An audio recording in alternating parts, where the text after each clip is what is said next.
Hello, good morning. It's a dry dock season. Ayan, nandito kami ngayon nakapatong sa floating dock. So, dry dock, lahat ng maluwag, higpitan, lahat ng mahigpit, luwagan. Kailangan na tama lang. Tapos, tanggalin yung mga marine growth sa ilalim. Sa ilalim ng kilya. Yung marine growth kasi yun ang nagpapabagal ng takbo. Yung mga talaba, mga tahong, wala na, harvest na. Wala nang tahong, wala nang talaba. Hello, good evening. Ayan, dito tayo ngayon nakadikit sa pier, sa tapat ng floating dock na ito. Dahil dito tayo isasampa dito sa floating dock na ito, no? Yung floating dock na yan, punuin niya ng tubig para lumubog. Pag lumubog na, siyempre papasok na tayo. So ang high tide mamaya pa madaling araw. Kailangan high tide, no? Para hindi siya sasayad, para makapasok tayo agad. Dito sa kabila naman may nag-unload ng coal, oh. Yan, dito sa kabila. So naghahantay tayo ng high tide. Mamaya madaling araw, high tide, isasampa na tayo. Hello, good morning. Ayan, ito na yung hinahantay natin na madaling araw, no? Alas 3 na madaling araw. Ayan, may lubid na tayong nakakunik doon sa floating dock. At lumubog na yung floating dock, oh. Papasok na tayo dyan unti-unti. At ito na, hinihila na yung ating harapang bahagi.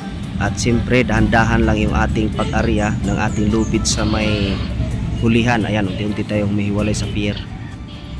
Unti-unti na tayong nakapasok sa floating dock at ingatan lang natin di masagi itong katabi natin, madisforma sila. Ayan, unti-unti tayong nakapasok, no?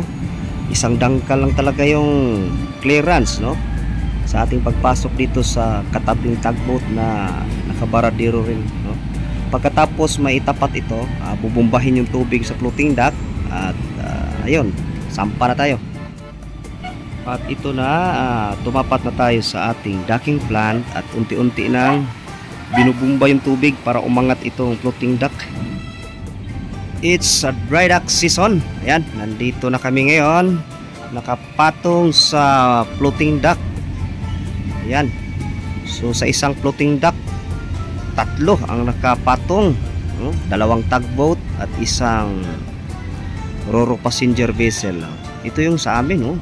Kasasampa lang namin kanina madaling araw. Ito, mga ilang araw na ito rito, mga isang linggo na to yata sila bago kami isinunod, no? Grabe kalaki itong floating dock na ito. Biro mo, nagkasya itong dalawang tugboat at saka isang ro-ro passenger na Isla Simara. So ito yung ating propeller, oh. Yan. Wala namang mga tama ito dahil hindi naman tayo nakaranas ng grounding o pagsayad. Talagang baradero lang tayo. Napakarami ng mga sisi, talaba. Yung tahong, napakaagang kinuha ng mga tao. Almusal siguro nila yun. Siyempre pag dito ka magtrabaho, kanin lang dalhin mo. Marami man tahong dito. Yan, tatanggalin yung mga sisi na yan dahil sagabal din yan sa takbo. Kagandahan lang, walang masyadong craft out ito kasi wala tayong mga yupi-yupi, no?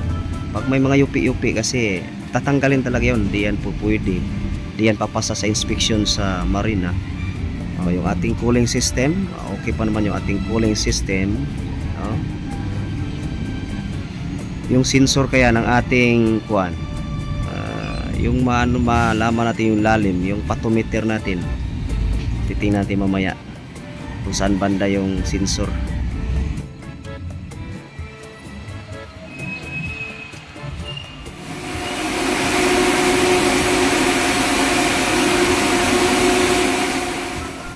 At siyempre nag-umpisa na yung trabaho doon sa engine room, no? May mga trabaho na doon sa engine room at dito sa tail shaft, no, sa hulihang bahagi, ayan, tinatanggal na nila yung rudder, yung timon, o yung sa kanila, oh, makinis na yung kanilang propeller. Itong sa atin, tatanggalin yung timon Tapos sunod na tatanggalin is yung propeller at saka yung shafting, yung pinakaihi.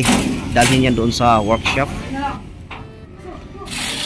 So tulad ng sinasabi ko, pag dry dock season, tinatanggal yung mga marine growth, yung mga dumidikit na yan sa ating kilya. At siyempre lahat ng mahigpit luwagan, lahat ng humigpit luwagan yan siya, no?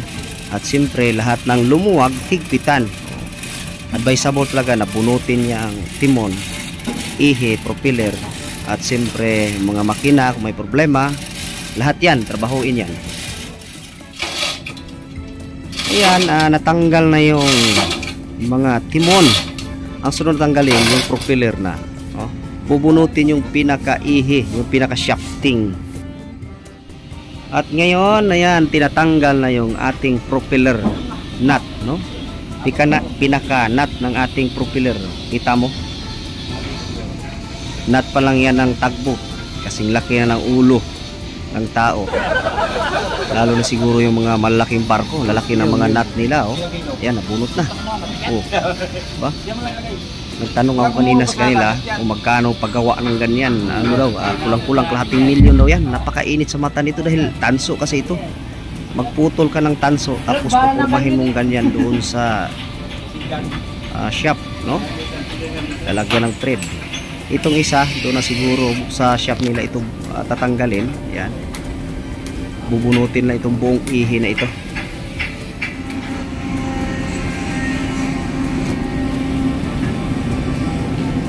Yan, nandito na kami ngayon sa floating dock. Napaaga yung aming dry dock season. Dapat December pa kami mag dry dock, kaso nga lang nagkaroon ng aberya nitong huling biyahe namin, kaya napa-dry dock na maaga. Tanggal yung mga gulong, palitan na rin yung mga gulong na yan, mahihina na.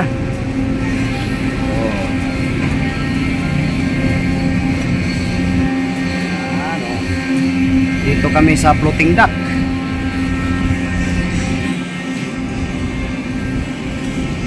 May nagdidiskarga dyan sa kabila.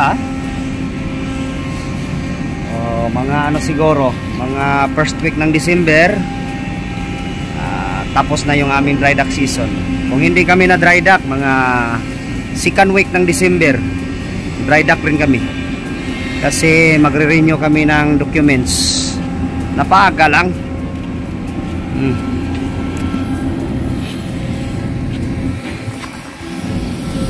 Nagtabi rin kaming tugboat ng Oceanic. Doon sa aming harapan, Roro passenger na Isla Simara. So sa isang floating dock, tatlo kami. So dry dock, lahat ng maluwag higpitan, lahat ng mahigpit luwagan. Kailangan na tama lang. Tapos tanggalin yung mga marine growth sa ilalim ng kilya. Yung marine growth kasi yun ang nagpapabagal ng takbo. Yung mga talaba, mga tahong, wala na, harvest na. Wala ng tahong, wala ng talaba, pinatanggal na. So wala. Repair muna, repair. Mga kalawang, tanggal.